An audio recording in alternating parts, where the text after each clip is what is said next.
Hello you guys, this is Fun Automotive, as you may know if you're watching this. In this video right now, I'm going to be talking about my catalytic converter. Now, with my catalytic converter, I got some like 2 years ago. There's a little story behind that. I got some catalytic converters 2 years ago. I ordered online and they lost the shipment from Canada.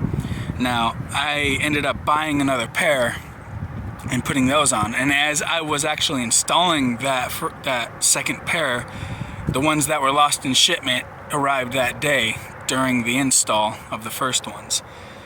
And so I had a second set of catalytic converters. So just recently I had problems with my car running really rough, so I got that checked a few times to make sure, about 2-3 times, and each and every single time it said that it was bank 1 sensor 1 O2 sensor, and whenever I changed that, problem still existed. It was still there, still bugging me, still running like crap.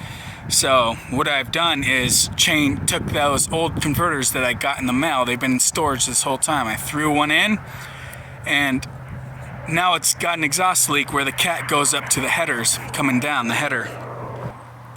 The problem is that the catalytic converter is actually shaped wrong from the get-go. The people actually shaped it wrong from Canada, I guess. And whenever it goes up onto the header, there's a gap just behind it, around the circle. There's a gap still around. There's a gap still around between the header and the cat, and it's made wrong, and it's already too late to return them. It was 2 years ago, like I said, maybe even a little longer than that. And so I'm going to have a future video of me installing a new cat that I just got. It's a MagnaFlow. It was $400 just for that one cat, and that's the route I should have gone in the first place, as a name brand. Whenever I do the driver's side cat, I'll get that done also, and with a name brand cat, MagnaFlow, preferably, because I want to match the brands at least, make sure they're similar in quality. And yeah, I'll show you guys this catalytic converter right now, but it was just been a pain in the ass, and then I haven't been making videos because I've been sick for the past week. So this is my coming up video from being out of sick and wanting to update you guys on what's going on. Now, there's another problem that I spotted from my Jeep sitting because of this leak, and that is the power steering pump pressure line. I didn't tighten it all the way the first time I did that pressure line, I guess, and now it's leaking. Now I'm going to be fixing that and getting that taken care of in this next coming up video also. Now, the reason why it was running rough though, my Jeep, well, they were saying, like I said, it was the O2 sensor, bank 1 sensor 1. It's the passenger front upstream, and then downstream would be after the cat. So this is before the cat, upstream, bank 1 sensor 1.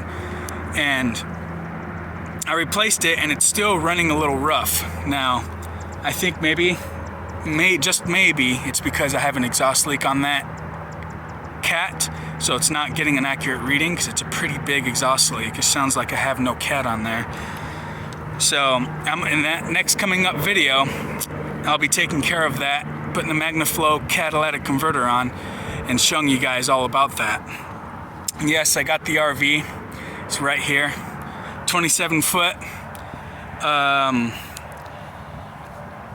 Winnebago, and it's got 61,000 miles on it. Rides like a dream. It's a very good, very, very nice RV. I'll do a tour of it sometime inside it if you guys are interested, of course. But let me just show you guys what this cat looks like. It looks like any other regular cat. It's just got this slight bend to it, to where it doesn't even want to fit on there properly, even with the O2 sensor up on it. The upstream sensor, it's hitting the subframe. So it's crap. If I would have known this before, I would have sent them back and got my money back. it would have been well worth it, but let's get to that right now. There's the catalytic converter right there. You guys can't really see up there, it's pretty dark, but up there where it hits the, let me see if I can get this. Up there by the header, there is an exhaust leak up there. And it just does not want to seal up properly. It's a good cat, everything looked good on it, but no bueno. Does not want to work out properly for me. It just does not. So that MagnaFlow should do wonders and just bolt right up. I might have to adjust it a little bit to get that exhaust leak out, because they will all have exhaust leaks until you adjust them because of the way they're fit. From my first experiences, of course, but that's the Jeep right there. It's been sitting for a while, and it'll come alive soon, and I'll start having videos. There's some hills over there, somewhere over there. I'm gonna get some shots of it going over those whenever it's done and up and running again. And I got to do a tire rotation soon also. Got to get to that. But I hope you guys like this update at least. You know, it's been a long while, and I figured I got to make one because it's been way too long since I've made one.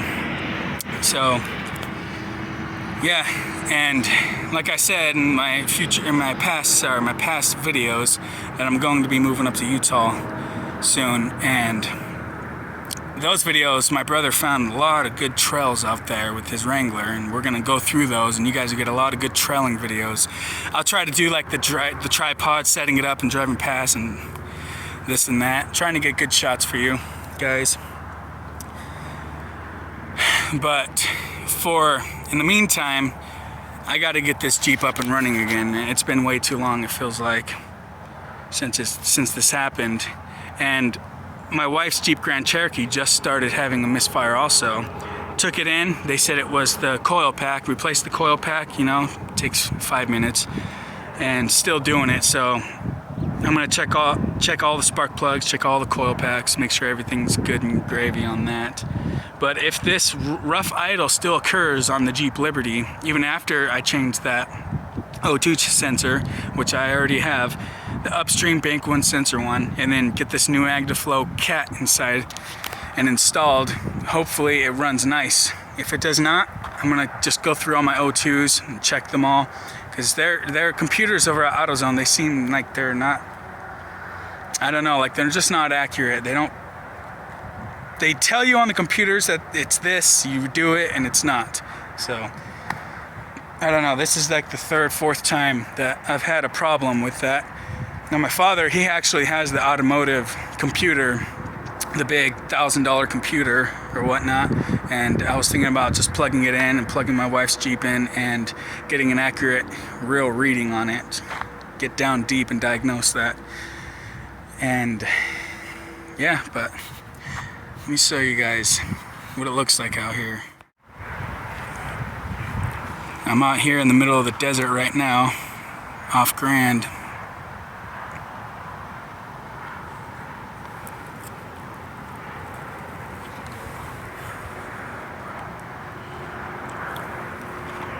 Yeah, there is some decent hills over there if you could see those. You can't see really because the sun's so bright. May not look big on camera, but they're pretty damn big. And there's some more out that way. And then there's some good trails more out that way. So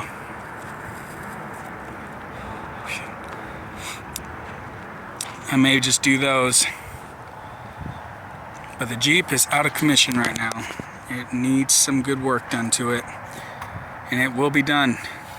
This next future coming up video, I'll have it in just a few days. Gotta get all this stuff done. I know that it'll go by smooth. Just take some time and some bullshit, probably. That's how everything goes. Nothing ever goes perfect, but it'll be done. But as you know, this is Fun Automotive. I hope you guys like this video. It's been a long time, and I'll catch you guys on the next one. Goodbye.